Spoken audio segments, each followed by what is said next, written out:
Hi everybody, this is Coach International Master Roderick Nava, and today we're gonna talk about the game between Super Grandmaster Sam Shankland of USA versus Super Grandmaster Shakhriyar Mamedyarov of Azerbaijan.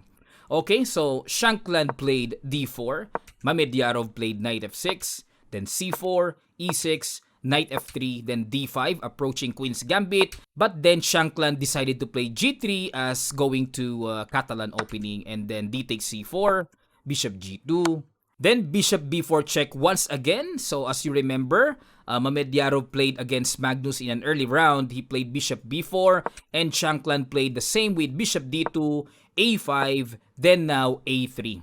So in this position, Magnus played castle, as you remember.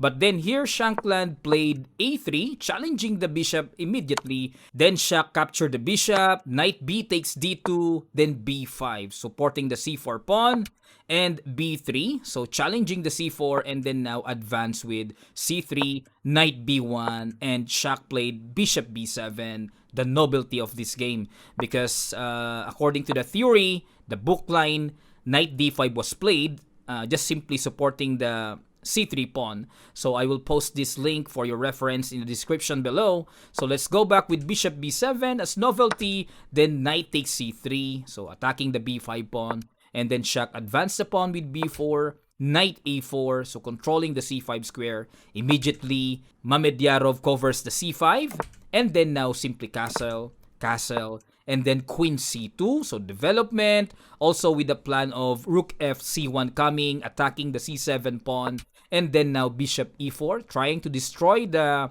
nasty plan with rook f c1, and then queen b2 and queen b8. So maybe Mamedyarov wants to play queen b5 here, so maneuvering the queen into an effective square, and then here rook f c1, queen b7, establishing the control along the diagonal, and then knight e1, challenging the light squared bishop, and then he took the bishop, knight takes g2, and rook f e8. So rook f e8 is going to play e5 at this point, so to give more space in the center, and then now knight f4, b takes a3, rook takes a3, and e5. D takes e5, so interesting, intending to play rook a e8 maybe, to have a battery, to give pressure more on the e2 pawn. So here knight d3, rook e7, then knight c3, knight e5, challenging the knight, and then knight takes e5, rook takes e5, rook ca1, pressuring the a5 pawn, then h5, very strong move, so intends to play h4, and then it follows with h3 to give pressure towards the g2 threatening mate, and then now rook a4 to stop the coming h4, and then queen b6, extra support to the a5 pawn and also to give pressure on f2, and then now rook c4, keeping an eye on the c7 weak pawn, rook a e8 to give pressure on e2 pawn, rook d1 controls the d file, and then queen e6, keeping an eye on the h3 weak square, and then queen c2. And here, why he doesn't take the c7 pawn? Because if rook takes c7, then the complications come with queen h3, followed with knight g4, attacking the h2 pawn, and this is very vital due to the white king there.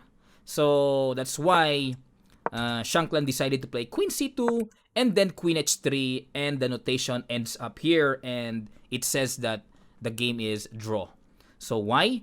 Because maybe they both seen in advance with rook h4, trying to neutralize the queen, and possibly Mamedyarov will back to e6 square, and then go back again. Shankland will play rook c4, and then queen h3, then rook h4. So they have advanced thoughts for what is coming.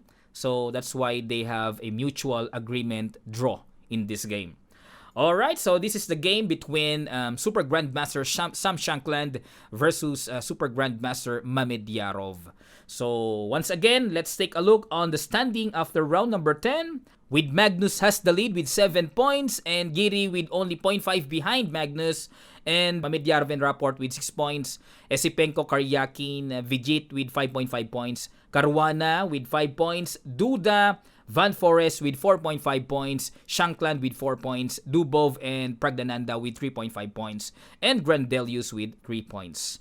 So once again, thank you very much for having your time watching this video. I hope you learned from this game, and if you haven't subscribed yet in our YouTube channel, please do subscribe and hit the notification bell all to get your notification every time in our new videos. Thank you very much, and I'll see you next time.